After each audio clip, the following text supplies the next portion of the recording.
Anyway, I do have a message, and here it is. Obama, Pelosi, and Reid, you lied. Yeah. Joe had it right, you lied.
Our economy is in crisis. People are suffering and our government says that bold action is required. So we're diving in head first to get things back on track. But what are we diving into exactly? It all started in September of 2008 with a $29.5 billion bailout of Bear Stearns. That was a lot. Even after you adjust for inflation, it's much more than other huge projects from our history like the Hoover Dam or the Panama Canal. But still, it wasn't enough. So we committed another $97.2 billion for Bank of America, $97.4 billion for auto companies, and $112 billion for AIG. That's almost as much as the $115 billion we spent to rebuild Europe after World War II. Add in another $139 billion for GE and $235 billion for Citigroup, and that's $710 billion to bail out banks and big corporations. But that's just the start. We're spending another $300 billion for homeowners who can't pay their mortgages, which is slightly less than the cost of World War I, but not as much as the $400 billion we're spending to prop up Fannie Mae and Freddie Mac. These numbers are simply huge. On their own, any one of these programs would have ranked among the largest in U.S. history, falling just behind record holders like the New Deal or the Iraq War. But add in the additional $700 billion we're spending to buy up bad loans through TARP and the $787 billion stimulus package. And in total, the government has already spent over $4 trillion on this crisis. That's 8 times more than the New Deal. And it even beats the previous all-time record holder, World War II. Unfortunately, that $4 trillion is only the beginning. The government is committed to spend up to an additional $7.8 trillion over the next few years, which will bring the grand total to over $12 trillion in new spending. This is a free fall.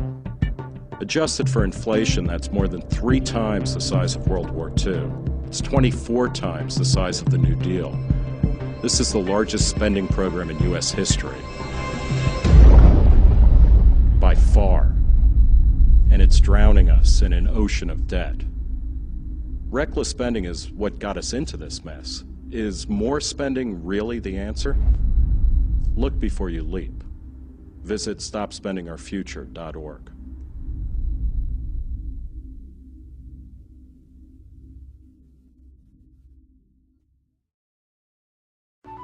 I grew up, I want to pay for your retirement. Your retirement.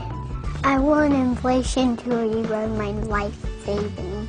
When I grow up, I want to pay back money you borrowed from foreign governments. I want to pay CEOs. To make bad decisions. Bad choices. Trouble Asset Release Program. I hope the tax rate is over 90%. It's over 90%. 90%. Stop spending our future.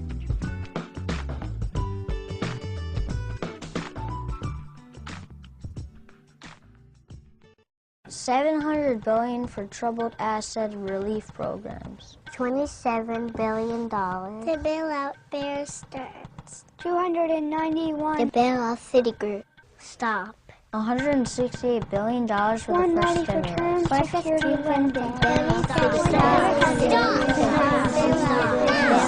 Stop.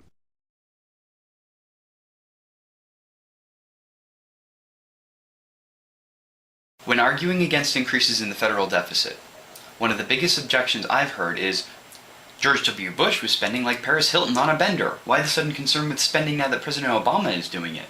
I think the best way to answer that question is to look at the federal debt as a kind of road trip. Our debt road trip starts in the heart of New York City. For every mile we travel away from Madison Square Garden, the debt increases by about $6 billion. Let's say that every year is an hour. That way we can describe how fast we're increasing the debt in a way we're all familiar with. Miles per hour. We're going to adjust all our numbers for inflation and pick up the road trip at the beginning of the 20th century. It's 1900 and we're outside Newark, New Jersey.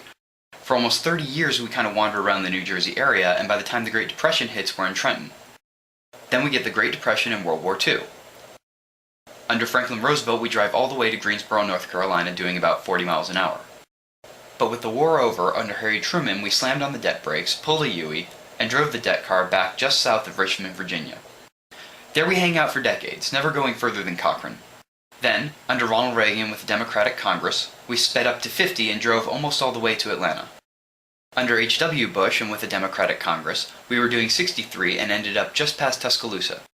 Then, under Clinton and with the Republican Congress, we slowed down to about 18, which brought us just outside Jackson, Mississippi.